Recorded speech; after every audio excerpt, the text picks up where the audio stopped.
Speaking of the NBA, let's go into our last topic, and that is talking about the Utah Jazz. Dave, this is a team that is right now sitting at the top spot in the Western Conference at 20-5. They are a game ahead of the Lakers. This is also a team that has been so fire hot, Dave, that they started out the year 4-4, and that last game was they lost to the Knicks on January 6th to go 4-4.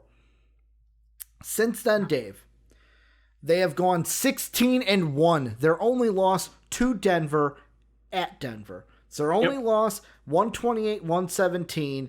I believe they were missing players in that game. They were missing Don Mitch for sure was out of that game, because I think that's one that I had put a parlay on.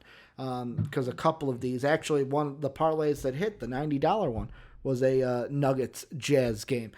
So I have definitely known how good the Jazz have been, because I have been forced to watch them with my betting habits. But that was a game where, they're starting five. Don Mitch did play that game, so maybe he came back. It was Don Mitch, Conley, Gobert, Bogdan, and then Bojan. Then Royce O'Neal was their starting five. Jumpin' Joe played, Favors played 19. Okay. Hey, they were good then. I know there was a stretch. There was a stretch that Mitchell missed, but Dave, basically the question is... That was the game where they shot like 70% from three to start the game, where the Nuggets shot incredibly hot to start the game, and Jokic was fire. Yeah, Jokic scored 47 in that game. Yeah. He had 30, I think, before halftime.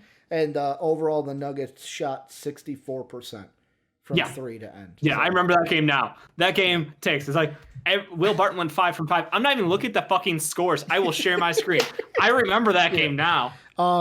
Dave, the question I want to ask about the Jazz is, are they the sleepers? Are they the team that if there's any team to knock off the Clippers, to knock off the Lakers, are they the team? Are they the team to do it? Or is this, hey, they're just playing their best basketball right now, but they may cool off before the playoffs? No, their shooting percentages might go down a little bit because it's incredible. I think they're the best 3-point shooting team in the existence of history. But yeah, no, they're a very good team. They're built extremely well, and I think they're absolutely ready for the playoffs. Like tomorrow, they could play in the playoffs tomorrow.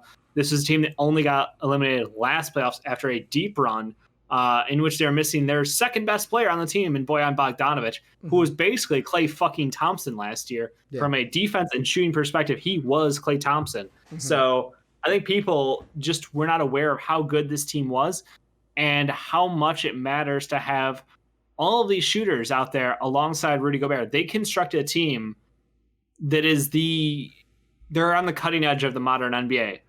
This is the next evolution of the Magic with Dwight Howard and 4 out, This is really something special that we're watching here. Like, I think that they don't get enough credit. This is one of those teams where you and I and Sean were all talking last year, being like, on paper, this is one of the best starting units, like from a positional ranking. Like, they were number one in our position rankings, Dave. They were all the way across the board. This team was the best team, and it made sense because the law of averages worked out. And like, literally, had Bojan been there, I'm telling you, this team might have been, they would have been in your Western Conference Finals. They would have made a series. I don't think they would have beat the Lakers, but I think they would have made a series this year. That's what I want to see. Is I don't know if they've got what it takes to beat the Lakers in a series. I don't know that anyone has what it takes to beat the Lakers in a series. So are they being slept on 100%? But come playoff time, are they a team that has championship hopes? Yes. Do they realistically have a chance to beat the Lakers in a series? That's a fucking toughie. That is a toughie. I think they have a chance, but obviously you're going to back LeBron because Anthony Davis is just so much better than anyone else in the fucking league. And they have not played the Lakers yet this year. Yeah. They play February 24th, Dave. They play in LA. Maybe that's the one. Like, this is a team too that in this span, Dave, it's not all been bad teams. They've beaten Milwaukee. They're not the Sixers who have just beaten pushover teams with missing players. They've beaten Denver. The Knicks, who are the best defensive team in basketball, ? Best? Yes, or they are. the best? Statistically, yes. Dallas twice. I know Dallas has been on the downcline this year. But Dallas. Their last 3 wins: Charlotte, Indy, Boston.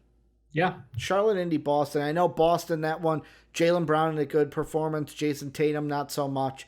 Kemba. Well, why did he have a bad performance?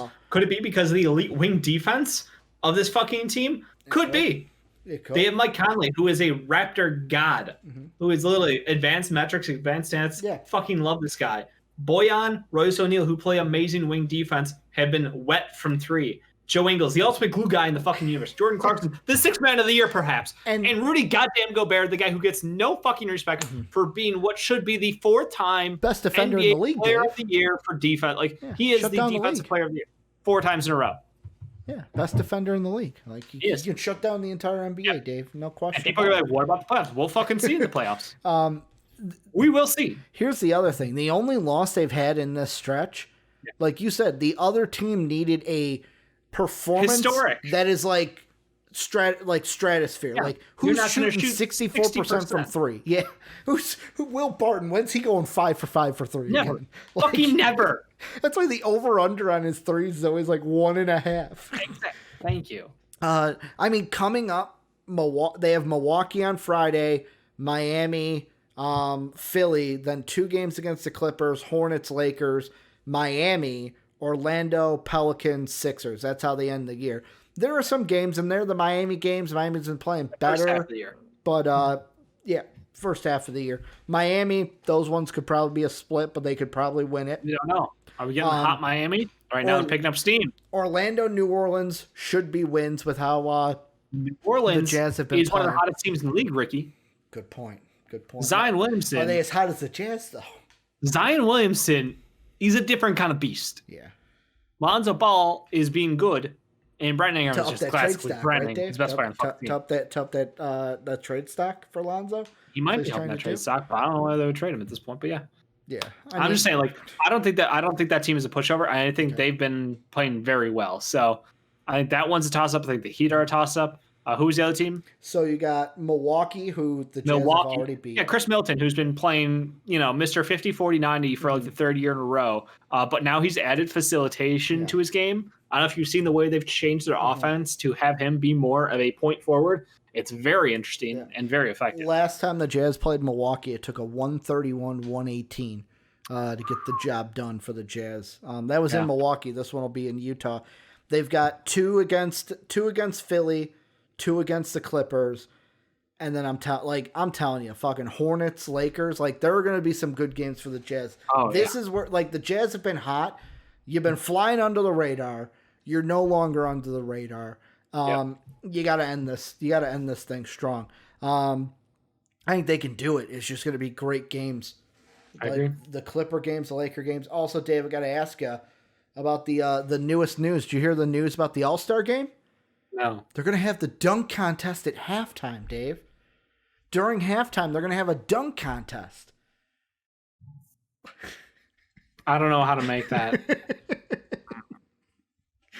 That's the big news, Dave. Like, we're going to still get our dunk contest. It'll be during an All-Star game, so, like, I don't feel...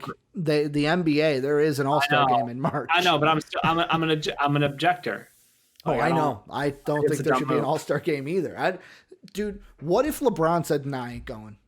Do you think LeBron would take that big of a stand against the NBA and say, "Nope, not going"? Because if he says no and eats the fine, then everybody else could too. Yeah, because like you heard his comments like a week ago, right? Where he's like, "It's stupid." Like, part of me is like, LeBron, put your fucking money where your mouth is. That fucking fine means nothing to LeBron. He makes so much of it. The NBA PA should eat fines if players don't feel comfortable going to the All-Star game this year. Yeah, I feel like they should too. That'd be great. Yeah. But Dave, that's going to do it for MVP Sports Live today. Thank you for you guys being so great. Thank you to Dave for being such a great co-host today. Remember, join the Discord, greatest community in the universe. Link down below or exclamation Discord into Twitch chat. If you want to support us, patreon.com/MVPvids is how you go ahead and do that. Also, thank you to our Patreon producer, Pat Hill. You can also throw us a sub on Twitch and get rewarded for doing so. We're on Twitch every Monday through Friday, twitch.tv/MVPvids. We're also on YouTube at MVP Sports. thank you guys yet again for being as great as you always are. Dave and I will be back tomorrow. 2 more days to close out the week, and then it is the weekend. So we'll be back tomorrow to continue the sports talk and sports news. You guys keep doing what you guys are doing. And as always, have a good day, everybody. WPN.